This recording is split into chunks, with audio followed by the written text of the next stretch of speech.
C'est à vous, avec aujourd'hui une lettre à l'homophobie. Ah oui, je me suis dit que c'était un bon sujet pour en parler aujourd'hui. Chère homophobie, je t'écris cette lettre que tu ne comprendras probablement pas puisqu'il faut disposer d'un QI minimal de 80 pour ça. Or, il faut être bête pour juger autrui en fonction de leur inclination sexuelle et... Ah pardon, chère homophobie. Inclination, ça veut dire préférence. Non, je vais essayer d'utiliser des mots simples pour que tu comprennes ce que je dis. Voilà, du coup, je rappelle pour les homophobes qu'autrui ne veut pas dire que j'en veux aux cochons femelles. Et... L'inclination sexuelle n'a rien à voir avec la tour de Pise dans un slip. Okay, franchement, à quel point faut-il être borné pour stigmatiser pour juger les homosexuels? Homosexualité qui, rappelons-le, n'est pas un choix mais un état de fait. En effet, qui choisirait de son plein gré un chemin où on n'a le choix que entre un dixième de la population plutôt qu'entre les 90% restants? Alors, je sais, chère homophobie, tu me diras que même les religions monothéistes condamnent l'homosexualité, ok, mais on parle quand même de types qui ont décidé ça il y a plus de 2000 ans.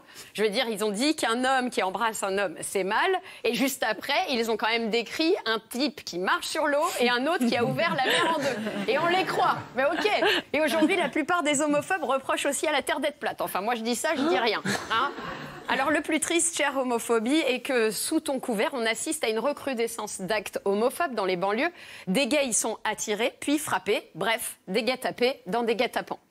Ce qui est d'une tristesse infinie, mais surtout, ça pose une grande question, celle à laquelle j'ai beau réfléchir et à laquelle je ne trouve pas le moindre début de réponse, c'est « Mais qu'est-ce que ça peut bien vous foutre, bordel ?» Voilà.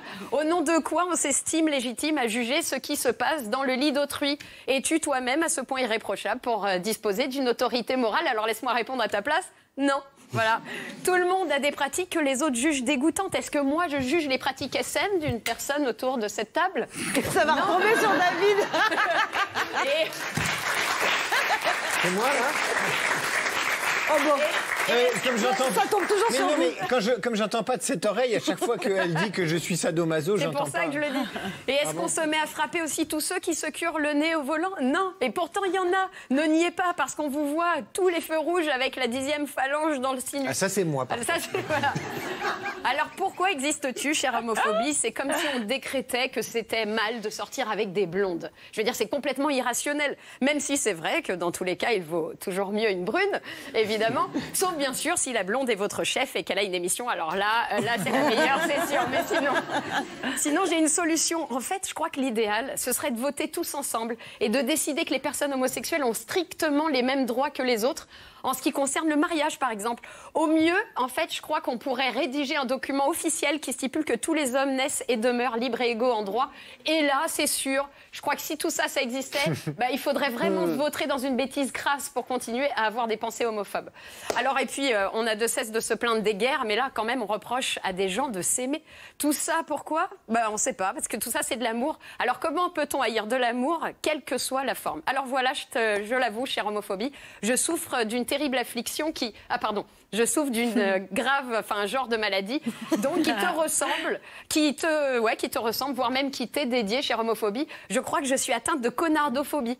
Alors, avouons-le, tout de go, si les connards savaient cuisiner, les homophobes gagneraient Top Chef chaque année. Alors,